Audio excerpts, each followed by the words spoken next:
Pukul 6 waktu Indonesia Barat. Radio Republik Indonesia Palembang dengan Warta Berita.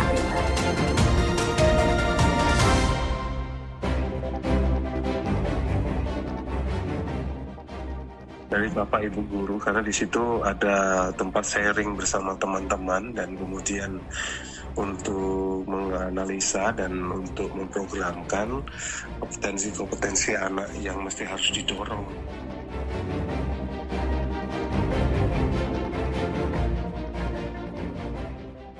Termasuk yang punya lahan tadi, kompensasinya. Yang kedua, setelah itu bersih ke galau, terus langkah 3 baru kaki itu penelitiannya diajak arkeolog segala macam dulu, setelah dibersih ke galau, baru yang keempat ditata, dibuatnya nago sejarahnya tadi dengan budayawan yang dia dibuat nian kisahnya itu.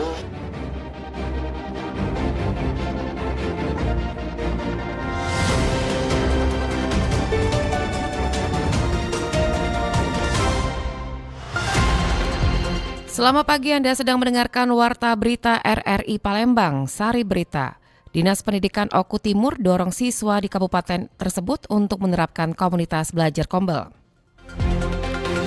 Wali Kota Palembang Ratu Dewa rencanakan Goa Jepang Palembang sebagai wisata edukasi bersejarah. Inilah Warta Berita selengkapnya edisi hari ini Rabu 7 Januari 2025 bersama saya Dela Wawi.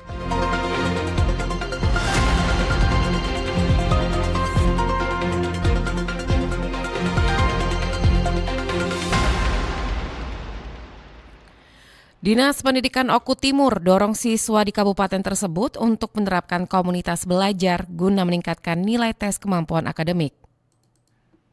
Kementerian Pendidikan Dasar dan Menengah Kemendikdasmen telah mengumumkan hasil tes kemampuan akademik TKA, SMA, SMK, MA, dan paket C tahun 2025. Hasilnya cukup mengejutkan karena nilai rata-rata nasional masih rendah, termasuk rata-rata hasil TKA di Provinsi Sumatera Selatan. Dari data yang dirilis resmi Kemendikdasmen, untuk seluruh jenis satuan pendidikan Provinsi Sumatera Selatan nilai rata-rata mata pelajaran Bahasa Indonesia 24,25%. Kemudian untuk matematika 35,54%. Sementara untuk Bahasa Indonesia 53,34%. Menanggapi itu, saat dikonfirmasi RRI, Kabid SMA Disdik Sumatera Selatan Poniem mengatakan Disdik Sumsel belum menerima secara resmi hasil TKA SMA di wilayah Sumatera Selatan. Namun, Kepala Dinas Pendidikan Oku Timur Wakimin mengatakan meskipun SMA menjadi wewenang Disdik Provinsi, namun Dinas Pendidikan di Kabupaten Oku Timur mendorong siswa tidak hanya SMA, namun juga di tingkat SMP sederajat menerapkan komunitas belajar guna meningkatkan tes kemampuan akademik TKA siswa. Itu komunitas belajar dari Bapak Ibu guru, karena di situ ada tempat sharing bersama teman-teman dan kemudian untuk menganalisa dan untuk memprogramkan kompetensi-kompetensi anak yang mesti harus didorong. Kalau pelajaran tambahan ketika tidak membebani wali murid dan menjadi tanggung jawab pengampu bidang studinya, kemudian dikomunikasikan dengan itu juga lebih baik, tapi tidak membebani wali murid. Ya, jadi gini, karena guru itu punya rasa tanggung jawab bagaimana untuk menuntaskan dan meningkatkan prestasi anak, maka yang pertama Bapak Ibu guru mesti juga harus mengevaluasi anak-anak yang mungkin.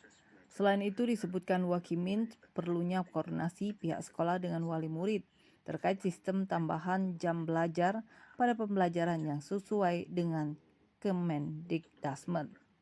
RRI Palembang, Nova Ariana melaporkan, terus mengudara untuk Indonesia. Sementara itu, pengamat pendidikan Sumsel Profesor Abdullah Idi mengatakan hasil ini sebagai alarm bagi dunia pendidikan di daerah. Ketiga mata pelajaran dalam TKA harus dijadikan pelajaran wajib di sekolah. Menurutnya perlu pendekatan sistematis agar capaian siswa tidak tertinggal dari provinsi lain. Ia juga menekankan perlunya evaluasi penyeluruhan terhadap sistem pembelajaran, mulai dari kurikulum, metode pengajar, hingga kompetisi guru perlu ditinjau dan ditingkatkan kembali. Status itu perlu diwajibkan. Kemudian yang kedua, kalau kita bicara soal kompetensi, tes kompetensi akademik, berarti kan hasil tes. Hasil tes itu sangat ditentukan oleh proses pembelajaran di kelas atau di sekolah itu sendiri.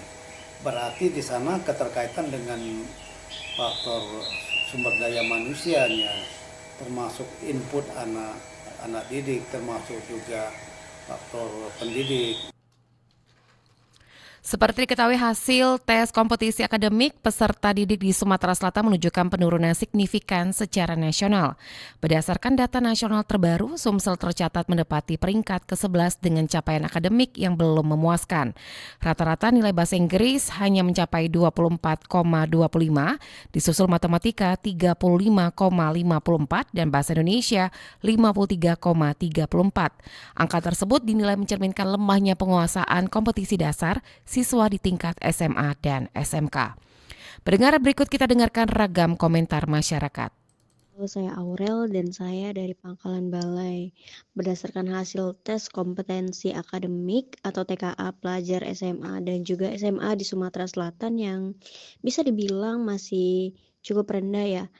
Ini menunjukkan bahwa pemerataan dan efektivitas dari pendidikan belum sepenuhnya tercapai dan juga terjalan.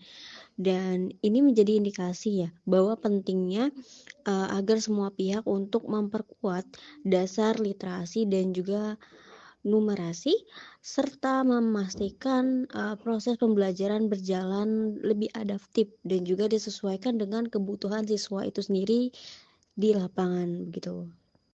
Baiklah, perkenalkan nama saya Eliana, saya dari Veteran. Menurut saya mengenai hasil tes kompetensi akademik atau TKA yang rendah pada pelajar SMA atau SMK di Sumatera Selatan itu menandakan adanya isu mendasar dalam sistem pendidikan di daerah tersebut yang berpotensi membatasi peluang siswa untuk melanjutkan ke perguruan tinggi favorit dan menurunkan daya saing SDM di masa depan. Rendahnya skor ini kemungkinan besar dipicu oleh berbagai faktor, mulai dari kualitas dan pemerataan guru yang mungkin belum optimal dalam mengajarkan konsep berpikir kritis dan penalaran tingkat tinggi yang menjadi fokus utama TKA, hingga metode pembelajaran di sekolah yang masih didominasi oleh hafalan ketimbang penguasaan konsep mendalam.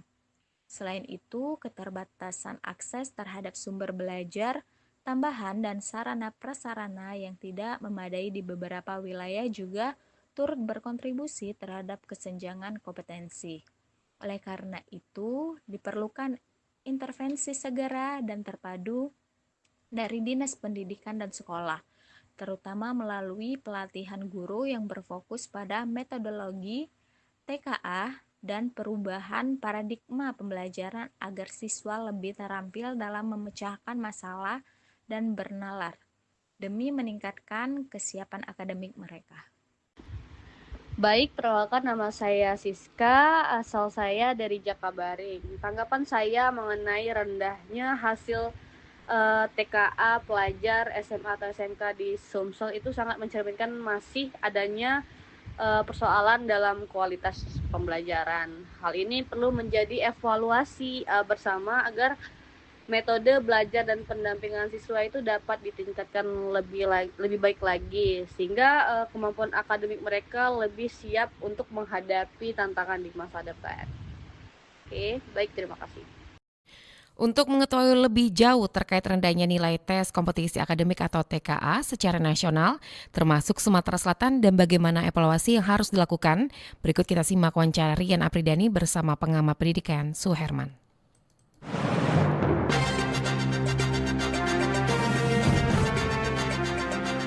Baik, Pak Suherman, pagi hari ini kita bicara mengenai tentang nilai tes kompetensi akademik tingkat SMA, SMK, dan MA secara nasional yang sudah dirilis oleh Kementerian Pendidikan Nasional.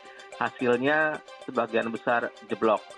Dari 3 mata pelajaran uji, bahasa Indonesia, matematika, dan bahasa Inggris, untuk Sumatera Selatan sangat rendah. Bahasa Indonesia di angka 53,34, matematika 35,54, dan bahasa Inggris bahkan 24,25. Apa komentar Pak Suherman terkait nilai-nilai yang jeblok ini, Pak Suherman? Saya menanggapi hasil tes kemampuan akademik itu, pertama kalau saya lihat itu adalah kelemahan kita dalam pembuatan soal. Karena saya lihat soal yang dibuat, karena kemarin saya pernah mengecek beberapa kelas TKA itu, yang pembuat soal itu artinya dia tidak mempunyai kriteria. Misalnya semester 1 bahasa Inggrisnya berapa persen, semester 2, semester 3, semester 4, semester 5. Kan itu kan sampai semester 5. Maka kalau kita lihat Sumatera Selatan itu kan nilainya 2, tertinggi. Ya, rata-rata maksud saya Sumatera Selatan termasuk anjlok. Biasanya kita Sumatera Selatan ini termasuk 10 besar. Nah, tentunya harapan kita untuk langkah ke depan, Pak Menteri harus melihat bagaimana kompetensi guru-guru yang mengajar itu tentu harus dilibatkan dalam pembuatan bank evaluasi soal. Artinya, evaluasi soal yang dibuatkan oleh kementerian itu harus sejenjang dengan materi yang diajarkan oleh guru. Nah, kalau kelihatan kita ini, kalau saya lihat secara nasional, saya sebagai praktisi pendidikan Sumatera Selatan, itu yang anjlok itu bukan anak-anak biasa saja, tapi kan anak-anak ranking kelas dunia sudah. Itu anjlok nilainya. Nah, artinya ada apa? Ada sistem yang kita salah di dalam pembuatan soal itu. Yang kedua, saya lihat soal yang dibuat tes kemampuan akademik itu tidak sesuai dengan soal-soal yang diberikan kisi-kisi. Nah, ini jadi masalah besar. Artinya, di dalam pembuatan soal itu, saya berharap ke depan jangan sampai melenceng dari kisi-kisi. Sementara kan anak sudah diajari, guru-guru sudah mempelajari kisi-kisi. Ternyata dari kisi-kisi itu sangat jauh dengan tes kemampuan akademik. Nah, ini barangkali kelemahan. Mudah-mudahan nanti untuk tahun berikutnya kita benahi bersama-sama. Mungkin ini karena uji coba awal, karena pertama dari Pak Mufti program ini, mudah-mudahan untuk 2026 nanti, insya Allah kita kelemahan itu kita akan perbaiki, termasuk saya akan menghasilkan saran-saran bagaimana untuk tes akademik masa yang akan datang. Itu dari sisi penyedia jasa pendidikan, dari sisi pendidikannya. Kalau dari sisi siswanya, apa yang harus dibenahi, Pak Suherman? Ya, pertama kan pengaruh teknologi. Kalau saya lihat anak-anak ini kan pengaruh teknologi. Anak-anak ini kan kebanyakan main game. Anak-anak ini kan ada yang terlibat judi online. Itu permasalahannya. Kalau anak-anak ini memangnya dia mengkaji materi-materi pembelajaran itu melalui online, saya kira bisa. Kemudian anak-anak ini kan sekarang tidak mengaktifkan kursus-kursus. Misalnya kursus matematika, kursus bahasa Inggris, misalnya begitu kan, yang mana di ujian nasional itu harus dikursuskan. Atau pihak sekolah memberikan pelajaran tambahan. Nah, tentunya saya berharap untuk ke depan sekolah-sekolah yang itu dia harus memberikan pelajaran tambahan khusus mata pelajaran yang diujiankan nasional. Itu diambil dana dari BOS, tidak lagi memungut dana dari siswa. Saya berharap kepada seluruh kepala sekolah yang berada di Sumatera Selatan tidak memungut dana dari siswa, tapi ambil dana dari BOS. Baik, apakah perlu ada mungkin regulasi yang jelas yang harus dikeluarkan oleh Dinas Pendidikan misalnya untuk bisa menerapkan itu secara masif di sekolah-sekolah, Suherman? Kalau saya lihat kebijakan Pak Menteri begini ya, bagi siswa yang ikut ujian tes kemampuan akademik itu kan boleh untuk kuliah. Kalau dia tidak kuliah, tidak perlu. Nah, tetapi Saya berharap kepada Pak Menteri untuk yang datang kita evaluasi. Semua siswa wajib ikut ujian tes kemampuan akademik. Mengapa? Itulah tolak ukur melihat bagaimana mutu pendidikan kita naik atau tidak. Jadi kalau nanti misalnya ada 80% siswa yang ikut tes akademik, 20%-nya tidak naik. Yang 20% itu mau kita apakan? Mau melihat ke mutu pendidikan kita bagaimana? Nah, saya berharap untuk 2006 nanti seluruh siswa dilibatkan tes akademik sehingga kita bisa melihat tolak ukur ujian nasional sampai di mana mutu pendidikan di Indonesia, pemerataan pendidikan antara kota dan desa. Baik, Pak Suherman, terima kasih bincang-bincang bersama RRI pada pagi hari ini. Selamat pagi, salam sehat. Assalamualaikum, Pak Suherman. Waalaikumsalam warahmatullahi wabarakatuh.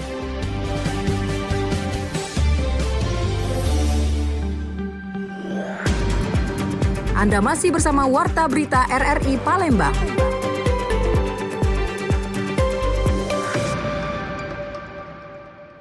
PT Kereta Api Indonesia di Pertiga Palembang resmi menutup posko angkutan Natal dan Tahun Baru 2025-2026 setelah beroperasi selama 18 hari. Selama periode tersebut, KAI di Pertiga Palembang melayani 67.763 penumpang kereta api jarak jauh, meningkat 14% dibandingkan Nataru tahun sebelumnya, yang mencatat 59.244 penumpang. Capaian ini dinilai mencerminkan tingginya kepercayaan masyarakat terhadap layanan kereta api. Manajer Humas PT KAI di Pertiga Palembang, Aida Suryanti, menyebutkan aspek keamanan, kenyamanan, dan ketepatan waktu menjadi faktor utama meningkatnya minat masyarakat. Ia menegaskan kereta api tetap menjadi pilihan utama selama libur akhir tahun. Puncak arus balik terjadi pada 4 Januari 2026 dengan 4.131 penumpang atau 139% dari kapasitas harian, disusul 2 Januari 2026 sebanyak 3.893 penumpang dan 1 Januari 2026 sebanyak 3.871 penumpang. KAI Divri 3 Palembang bersama Balai Pengelola Kereta Api Ringan Sumatera Selatan terus berkomitmen menghadirkan transportasi publik yang modern, ramah lingkungan, dan berorientasi pada pelayanan pelanggan. Kepatuhan terhadap aturan diharapkan dapat menjadi pilihan utama transportasi di Palembang. Ditambahkan Aida, stasiun kereta api menjadi yang terpadat dengan 31.994 penumpang, diikuti stasiun Lubuk Linggau 15.782 penumpang, dan stasiun Lahat 6.562 penumpang. Selama masa Nataru, ketepatan waktu keberangkatan mencapai 100% dan kedatangan 95%. KAI di Pertiga Palembang menyampaikan apresiasi kepada pelanggan serta berkomitmen terus meningkatkan keselamatan, kenyamanan, dan kualitas pelayanan. Beralih ke informasi lainnya, pendengar, Wali Kota Palembang Ratu Dewa rencanakan Goa Jepang Palembang sebagai wisata edukasi bersejarah. Pemerintah Kota Palembang meninjau kondisi Goa Jepang di belakang Pasar Kilometer 5, Kecamatan Kemuning, yang merupakan peninggalan Jepang selama Perang Dunia Kedua. Situs bersejarah ini dinilai memprihatinkan karena mengalami kerusakan dan kurang terawat, padahal memiliki nilai sejarah penting serta potensi wisata edukatif. Wali Kota Palembang Ratu Dewa menegaskan, Goa Jepang harus segera dibenahi agar tidak semakin rusak. Ia meminta penataan dilakukan secara bertahap dengan melibatkan OPD terkait. Penataan diawali dengan menyelesaikan aset bersama OPD terkait dan pemilik lahan, serta penelitian arkeolog. Selanjutnya, Goa Jepang dibersihkan, ditata, diberi penerangan, dan dikembangkan sebagai tempat edukasi. Pertama, clear kedua soal aset-aset yang mana, termasuk yang punya lahan tadi, mana kompensasinya. Yang kedua, setelah itu bersih ke galau, Pak. Bersih ke galau, terus langkah 3, baru kaki itu. Penelitiannya diajak arkeolog, segala macam dulu. Setelah dibersih ke galau, baru yang keempat ditata.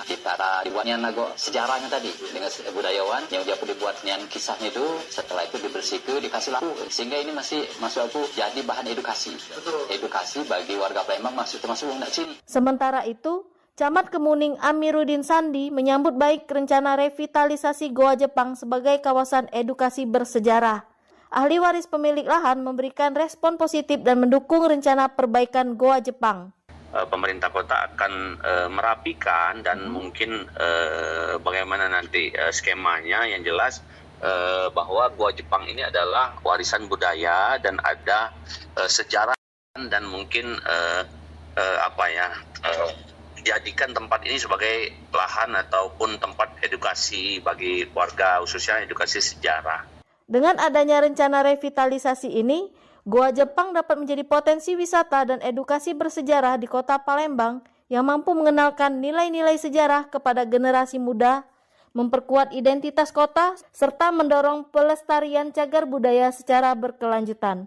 Erlin Fartesa melaporkan. UPT Angkutan Darat Banyuasin imbau pemilik kendaraan angkutan wajib uji kendaraan demi memastikan kendaraan beroperasi dalam kondisi layak jalan dan aman di jalan raya. Sekarang ini kan KIR itu gratis. Kepala UPT Pelayanan Angkutan Darat Kabupaten Banyuasin, Agustan Aziz, mengimbau para pengendara kendaraan bertonase untuk rutin melakukan uji KIR sejak awal tahun. Imbauan ini bertujuan memastikan kendaraan yang beroperasi di jalan raya tetap dalam kondisi layak dan aman. Agustan Aziz menyampaikan, imbauan tersebut ditujukan kepada seluruh masyarakat Kabupaten Banyuasin yang memiliki kendaraan wajib uji, seperti mobil pickup, kendaraan bertonase kecil hingga besar, serta kendaraan angkutan lainnya. Pemeriksaan rutin dinilai penting untuk menjaga keselamatan pengguna jalan. Menurutnya, uji KIR wajib dilakukan sebanyak 2 kali dalam setahun atau setiap 6 bulan sekali. Dengan pemeriksaan berkala, kondisi teknis kendaraan dapat dipastikan tetap sesuai standar kelayakan jalan. Jadi kepada masyarakat, khususnya masyarakat Kabupaten Banyuasin, untuk kendaraan yang wajib uji seperti mobil pickup, tonase besar, kecil, pusau dan sebagainya yang dinyatakan wajib melakukan uji agar kendaraan itu dapat berjalan dengan layak jalan, hendaknya rutin melakukan pengecekan secara berkala. Setahun itu 2 kali, setiap 6 bulan sekali melakukan pengecekan agar kendaraan kita layak jalan. Saat ini layanan uji KIR dilaksanakan tanpa pungutan biaya. Masyarakat cukup datang langsung ke UPT Pelayanan Angkutan Darat dengan membawa KTP, bukti uji sebelumnya, serta STNK yang pajaknya telah dilunasi. Agustan Aziz mengatakan, sepanjang tahun 2025 tercatat sekitar 4.200 kendaraan telah mengikuti uji kelayakan. Jumlah tersebut merupakan kendaraan yang dinyatakan lulus uji dan memenuhi persyaratan teknis. Ia menambahkan, tidak ada target pendapatan asli daerah dari layanan uji KIR karena kebijakan saat ini memberlakukan layanan gratis. Hal tersebut diharapkan dapat meningkatkan kesadaran masyarakat untuk memeriksakan kendaraannya. Melalui uji KIR, kendaraan yang dinyatakan lulus akan memperoleh sertifikat bukti lulus uji. Sertifikat tersebut menjadi jaminan bahwa kendaraan layak beroperasi di jalan umum. Sementara itu, kendaraan yang tidak memenuhi standar keselamatan akan dinyatakan tidak lulus uji. UPT Pelayanan Angkutan Darat berharap dengan kepatuhan uji KIR, keselamatan dan kenyamanan berkendara di Kabupaten Banyuasin dapat terus terjaga. Dari Kabupaten Banyuasin, Muhammad Maulana, Pro 1 RRI terus mengudara untuk Indonesia.